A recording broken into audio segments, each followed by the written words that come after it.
Okay, so in January of 2006, the New Horizons spacecraft is going to launch out towards the outer solar system on a very fast trajectory.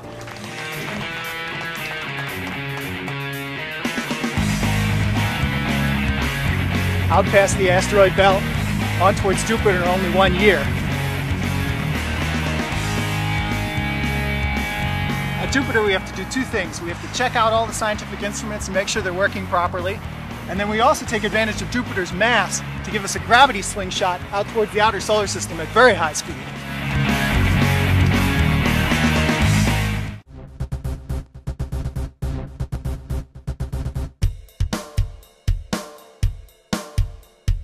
And what we actually did is went out to some blog sites where talented amateur astronomers and planetary scientists discussed the latest findings. We asked them, suggest to us some of your best ideas for what we call Kodak moments, unique geometries when we could obtain something evocative.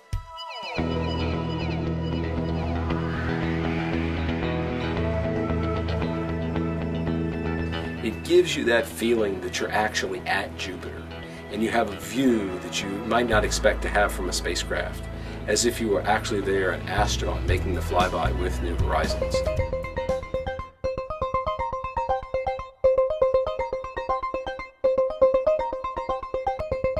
And we have very detailed images that show us much finer structure now in Jupiter's ring system than had ever been obtained by any previous mission.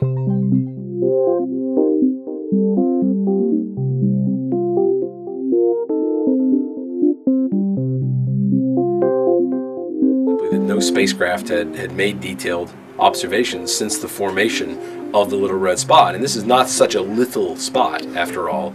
It's as large as the Earth, practically. And we happen to be the first mission to Jupiter since the coagulation of some smaller storms into the so-called little red spot.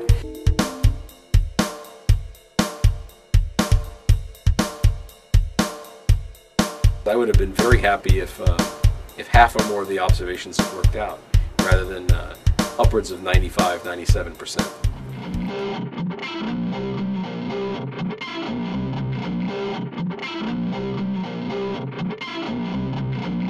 We're traversing, for the first time, a region that's almost completely terra incognita, with very powerful sensors.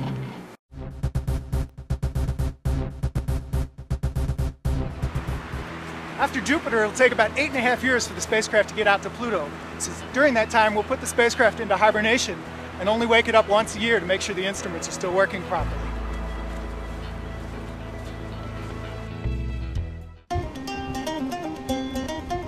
At 13:33, we're going to do the transition. The spacecraft will do the transition to passive spin hibernation.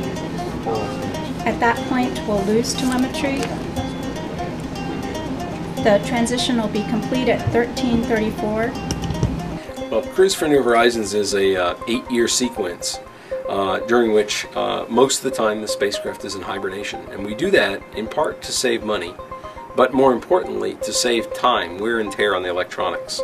In fact, most of the electronics boxes on New Horizons, although they will be 9.5 years old on reaching Pluto, they will only have between 2 and 3 years of on time.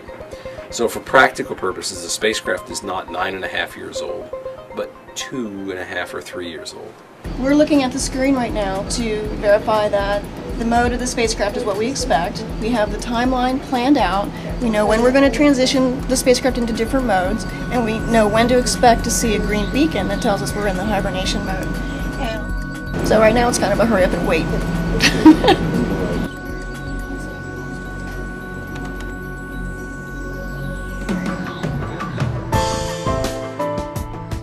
New Horizons spacecraft is very unique.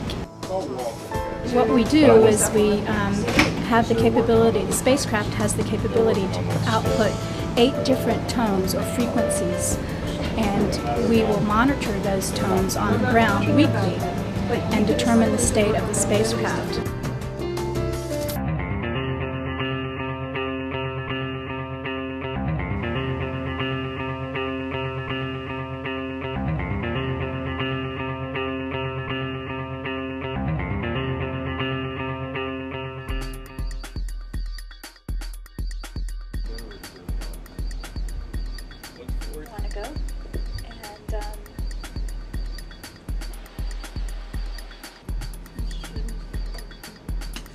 对对对，